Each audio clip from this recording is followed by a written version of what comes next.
Assalamualaikum warahmatullahi wabarakatuh. Apa kabar pemirsa Jambi TV yang ada di rumah? Senang sekali tentunya pada kesempatan hari ini kembali lagi bersama saya Fitria Ramadian. Tentunya kami ucapkan selamat datang di talk show eksklusif Jambi TV. Pemirsa, pada hari ini tentunya kita kedatangan tamu istimewa, yaitu pemimpin baru Kabupaten Kerinci, yaitu Bapak Bupati Monadi Esos MSI. Kami tentunya pada hari ini kita berkesempatan Jambi TV untuk menggali mengenai visi, misi dan juga program kerja beliau selama menjabat 5 tahun ke depannya untuk Kabupaten Kerinci. Untuk itu langsung saja ini dia narasumber kita pada malam hari ini, Bupati Kabupaten Kerinci. Selamat datang Bapak Monadi Esos MSI. Ya. Apa kabarnya Pak? Alhamdulillah baik. Alhamdulillah baik. Sehat ya Pak? Alhamdulillah sehat. Senang sekali nih Pak, terima kasih sebelumnya sudah hadir ke studio Jambi TV untuk berbincang langsung dengan pemirsa Jambi TV yang ada di rumah. Dan pemirsa tentunya terkhusus mungkin juga untuk masyarakat Kabupaten Kerinci pasti sangat penasaran tentang visi, misi dan juga program kerja beliau. Karena beliau baru saja dilantik menjadi pemimpin baru Kabupaten Kerinci untuk 5 tahun ke depannya. Kita akan membahas terlebih dahulu nih Bapak. Ya. Pada kesempatan ini Bapak terpilih menjadi Bupati Kabupaten Kerinci, yaitu dengan visinya Kerinci yang berdaya saing, maju, dan sejahtera. Ya. Sebagai pemimpin Kabupaten Kerinci yang baru, gimana nih Pak menurut Bapak secara pribadi mengenai visi Bapak 5 tahun ke depan ini? Insya Allah visi yang kami buat ini yang berdaya saing, maju dan sejahtera ini sudah kita rencanakan sebelumnya. Kenapa kita Kenapa kita berbuat berdaya saing?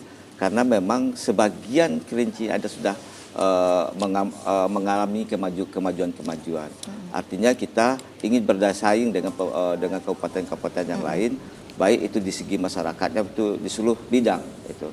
Kalau kita bicara daya saing, kita ada 4 faktor yang harus selalu kita perbaiki. Ada 4 faktor, ada 4 indikator yang harus kita perbaiki. Yang pertama, bagaimana Kabupaten Kerinci ke depan ini harus mampu berkreativitas dan berinovasi. Yang kedua, bagaimana Kerinci ini memahami tentang teknologi. Apalagi sekarang di era digitalisasi ini betul-betul seluruh dunia sudah memahami tentang teknologi, itu sudah menjalankan seluruh kegiatan-kegiatan dengan teknologi. Yang ketiga, bagaimana Kabupaten Kerinci punya jaringan. Artinya akses terhadap kabupaten itu sendiri. Dan yang terakhir, dan alhamdulillah Kerinci ini punya, yaitu sumber daya alam, terutama di sektor-sektor pertanian. Kerinci punya, memang punya potensi yang perlu bisa berdaya saing, tidak saja di provinsi Jambi, tetapi untuk kabupaten-kabupaten yang ada di luar provinsi Jambi. Demikian. Oke, jadi untuk visi menciptakan visi Kabupaten Kerinci yang berdaya saing, maju dan juga sejahtera tersebut ya Pak ya. Tadi kalau Bapak sebutkan ada 4 indikator yang akan diperhatikan untuk kedepannya bagi Kabupaten Kerinci.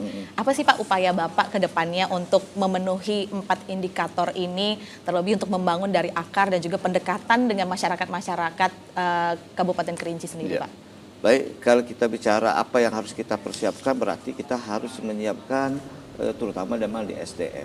Jadi seluruh bagaimana kita merubah mindset kita ke depan ini, terutama yang ASN, bagaimana konsepnya adalah memberikan pelayanan.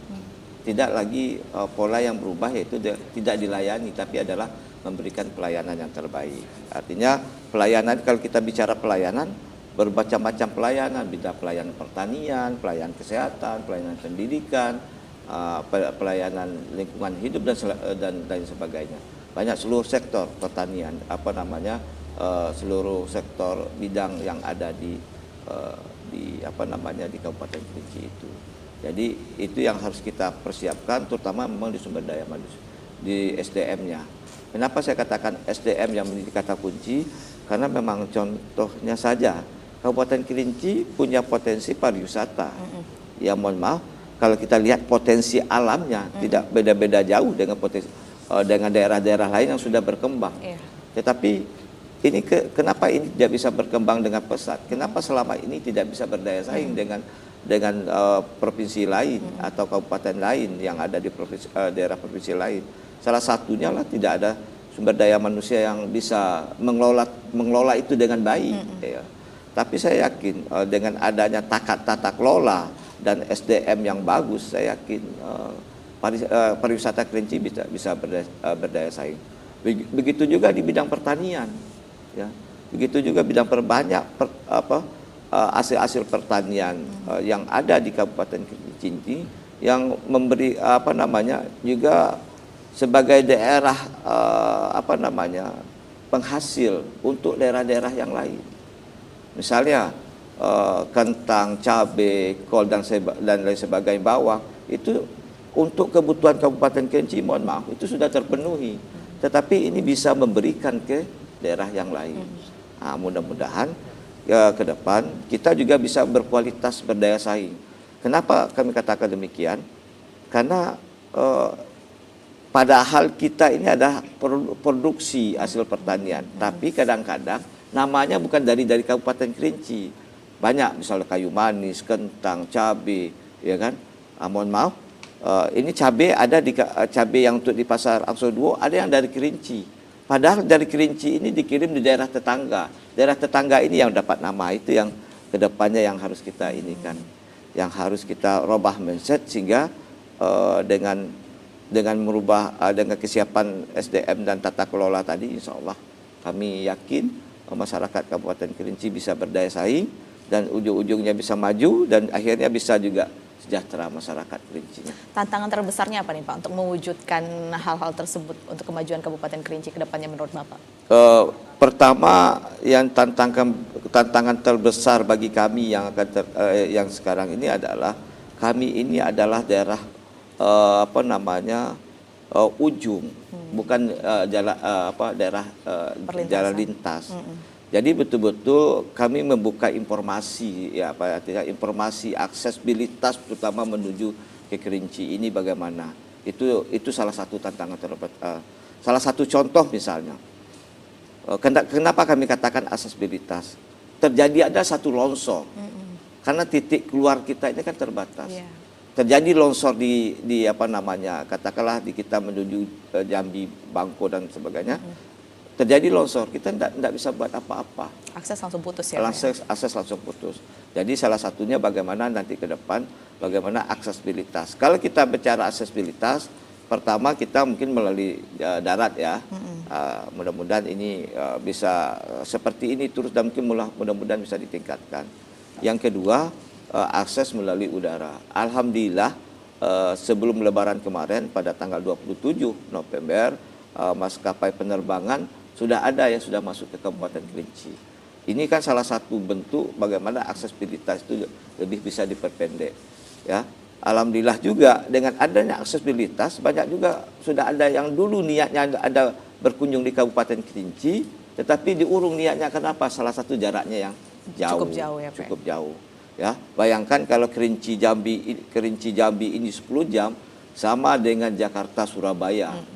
Nah, itu bayangkan seperti itu. Mudah-mudahan kita bisa mendekatkan akses melalui darat. Apakah nanti kemungkinan nanti pemangku kebijakan juga kami juga bagaimana ya aksesnya didekatkan lah supaya Kerinci ini lebih bisa berdaya saing lagi. Gitu. Oke, sebagai Bupati Kerinci yang baru saja dilantik Pak beberapa waktu yang lalu. Untuk 1 tahun ke depan saja dulu, apa nih Pak hal mendasar yang ingin Bapak wujudkan untuk Kabupaten Kerinci? Hal yang mendasar, yang pertama yang jelas kami memberikan pelayanan dasar dulu. Kalau kita bicara pelayanan dasar, salah satunya adalah mungkin di prasarana umum. Salah satunya saya berkomitmen yaitu karena Kerinci ini berpotensi pertanian, berarti saya bagaimana ke depan akses di pertanian itu bisa bagus. Artinya jalan ke akses pertanian itu bisa bagus. Di sentra-sentra produksi. Salah satunya adalah jalan ke ranah pemetik. Itu menjadi tantangan berat. Bayangkan sekarang jadi ranah pemetik yang biasanya kalau jalan kondisinya baik, ya itu bisa perjalanan 1 jam. Tetapi kondisi hari ini sudah bisa 6 jam. Artinya dari ranah pemetik atau Sungai Kuning menuju ke ibu kota kabupaten itu biasanya dengan kondisi jalan baik itu bisa 1 jam. Tapi kondisi hari ini dari Renah Pemetik menuju ke ibu kota kabupaten itu bisa 6 jam kondisi hari ini. Artinya ini PR penting karena itu sudah menjadi sentra produksi, baik itu kopi, baik itu kulit manis dan juga tanaman hortikultura lainnya. Nah, itu yang harapan ke depan kita, bagaimana ini itu salah satunya. Samping itu jaga akses ke Masgo ya, ke Pauh Tinggi, akses jalan yang lainnya betul-betul menjadi sentra produksi. Jalan Kebun Baru yang artinya hampir setiap hari mobilisasi hasil pertanian itu berjalan di daerah-daerah yang saya sebutkan itu tadi. Oke, karena kita lagi membahas mengenai infrastruktur, sarana dan prasarana, juga akses untuk antar wilayah di Kabupaten Kerinci sendiri, Pak. Apa nih Pak upaya Bapak untuk bisa meningkatkan akses infrastruktur, jalan, jembatan, agar lebih dipermudah lagi segala urusan-urusan di Kabupaten Kerinci? Karena pasti bukan hanya kerja Bapak sendiri sebagai bupati, pastinya butuh kerjasama dari seluruh pihak yang terkait, Pak. Berarti, begini, berarti kita nanti ke depannya ada beberapa pendekatan memang kalau kita menuju hal yang demikian. Yang pertama, pendekatan yang dilakukan bagaimana ini betul-betul dari pertama dari bottom up. Ini butuh keinginan masyarakat atau tidak? Bottom up. Yang kedua, pendekatan yang dilakukan adalah pendekatan top down. Kita melihat dari kacamata kabupaten, melihat di bawah ini betul-betul ini menjadikan kebutuhan. Ini betul-betul akan berpotensi atau tidak. Kadang-kadang perlu ada intervensi dari top down, arti perencanaan yang dari atas. Karena kadang-kadang masyarakat mungkin tidak mengerti, tidak paham. Tetapi dan secara analisa, secara data, ini bahwa kegiatan ini betul-betul bisa nanti 5 tahun ke depan, 1 tahun ke depan betul-betul bisa bermanfaat ke masyarakat. Yang kedua, pendekatan yang dilakukan adalah pendekatan partisipatif. Artinya masyarakat juga ikut terlibat di dalam melaksanakan pembangunan. Yang terakhir itu adalah bagaimana kita melakukan pendekatan secara berkelanjutan. Kalau memang pembangunan ini pernah dilaksanakan, maka kita harus pernah dilaksanakan dan itu bermanfaat untuk masyarakat, kenapa tidak kita lanjutkan? Ya, jadi itu yang prinsip yang harus kita inikan. Jangan nanti ini pemerintahan sebelumnya ini tidak kita lanjutkan, itu juga tidak bagus, ya kan? Berarti pembangunan yang sebelumnya ini sudah diletakkan dasar dan itu bermanfaat bagi masyarakat, untuk kenapa tidak? Nah, itu. Di samping itu tadi saya menyinggung masalah prasarana umum. Kabupaten Kerinci ini yang saya katakan letak geografis memang dari ujung ke ujung. Jadi ada dua wilayah yang artinya kalau sekarang itu ada daerah Ulu dan ada daerah Muara kan itu kan. Daerah Muara ini terutama di akses kesehatannya sudah dibangun pembangunan rumah sakit tipe D Pratama, dan alhamdulillah insyaallah dalam beberapa saat lagi akan beroperasi. Yang menjadi fasilitas kita adalah daerah hulu, ya, populasinya juga mohon maaf cukup padat, tetapi belum dapat menerima pelayanan rumah sakit, ya, rumah sakit ada, tapi puskesmas adalah beberapa puskesmas sudah memberikan pelayanan, itu sudah per kecamatan. Namun demikian ini kita terbatas di aksesibilitas prasarana dan prasarana tadi, terutama di rumah sakit. Insya Allah kami berupaya untuk bagaimana ke depannya dari pemerintah pusat sudah menetapkan lokusnya juga, lokus TPC itu di Kabupaten Kerinci, dan insya Allah kami akan mempersiapkan bagaimana 1 tahun ke depan ini insya Allah rumah sakit TPC itu bisa terwujud, harapannya demikian. Oke, baik. Tadi Bapak sudah menyinggung mengenai masyarakat Kabupaten Kerinci ada yang tinggal di daerah Muaro dan juga daerah Hulu. Karena kita juga cukup tahu bahwa wilayah Kabupaten Kerinci ini cukup luas. Masih banyak saudara-saudara kita masyarakat Kerinci yang tinggal di daerah desa-desa terpencil. Apa nih Pak upaya kedepannya yang akan Bapak lakukan agar pelayanan, kesejahteraan masyarakat itu bisa mencapai dan juga terasa di seluruh masyarakat Kabupaten Kerinci, bahkan itu masyarakat-masyarakat yang ada di desa-desa terpencil Kabupaten Kerinci nih Pak? Ya, salah satunya adalah saya sampaikan tadi memang akses. Mohon maaf, kalau misalnya pada desa terpencil kita buat puskesmas, akhirnya jalannya aksesnya nggak bagus, akhirnya juga terlambat. Yang saya sampaikan tadi, mohon maaf, tadi yang di Renah Pemetik itu sudah banyak orang penanganan orang apa yang sakit terlambat. Akhirnya apa? Mohon maaf dan tanda kutip meninggal di pos dalam perjalanan. Iya. Karena jauh jaraknya tadi. Insya Allah dengan pembukaan akses itu di samping untuk hasil pertanian dan sebagainya juga bisa memberikan pelayanan yang terbaik terhadap masyarakat di dalam mungkin di bidang kesehatan. Nah, itu. Oke, gimana nih Pak upaya kerjasama dari pemerintah Kabupaten Kerinci sendiri terhadap pemerintah provinsi, bahkan itu juga ke pihak nasional, karena kan ini tentunya cukup luas dan banyak aspek-aspek yang perlu direalisasikan ke depannya. Gimana nih Pak upaya kerjasama yang Bapak akan bentuk ke depannya? Ya, insya Allah kami ke depan insya Allah akan bekerja dengan seoptimal mungkin dan bekerja secara dengan pemerintah kabupaten dan provinsi dan juga pusat. Harapan kami Kerinci itu juga ada kewenangan pusat, juga ada kewenangan provinsi. Apabila ini kewenangan antar wilayah kabupaten yang akses salah satunya menghubungkan antar kabupaten dengan kota itu menjadi kewenangan provinsi.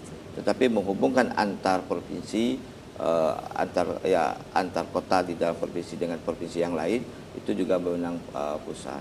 Ada beberapa kewenang pemerintah pusat, terutama memang ada beberapa jalan nasional yang ada di Kabupaten Kerinci. Harapan kita tetap melalui secara komunikasi formal, yaitu melalui musrengbang, nanti akan kita sampaikan bagaimana itu bisa tercapai wujud tersebut. Karena memang hari ini contohnya saya sampaikan terjadi banjir, tapi itu melewati jalan nasional. Ini juga menjadi PR kita bersama-sama. Begitu juga tingkat provinsi. Mudah-mudahan provinsi dan kabupaten, begitu juga saya Kabupaten Kerinci dengan Kota Sungai Penuh, tidak saja dengan kalau itu saya katakan tadi, kalau kita bicara Kabupaten Kerinci dan Kota Sungai Penuh, secara formal itu adalah yang memfasilitasi adalah provinsi. Tetapi karena ini adalah berdekatan, bagaimana komunikasi yang kita lakukan itu tidak saja komunikasi formal, tetapi lebih banyak komunikasi yang bersifat informal. Artinya untuk dalam rangka mencapai tujuan pembangunan itu sendiri, baik itu Kabupaten Kerinci maupun Kota Sungai Penuh. Baik, kita mohon izin dulu Pak, break sejenak. Pemirsa Jambi TV, kalau kita mendengar perbincangan kita pada hari ini cukup menarik mengenai pembangunan yang akan dilakukan oleh Bupati Kabupaten Kerinci ke depannya. Untuk itu, kita akan kembali usai jeda berikut ini masih di talk show eksklusif Jambi TV.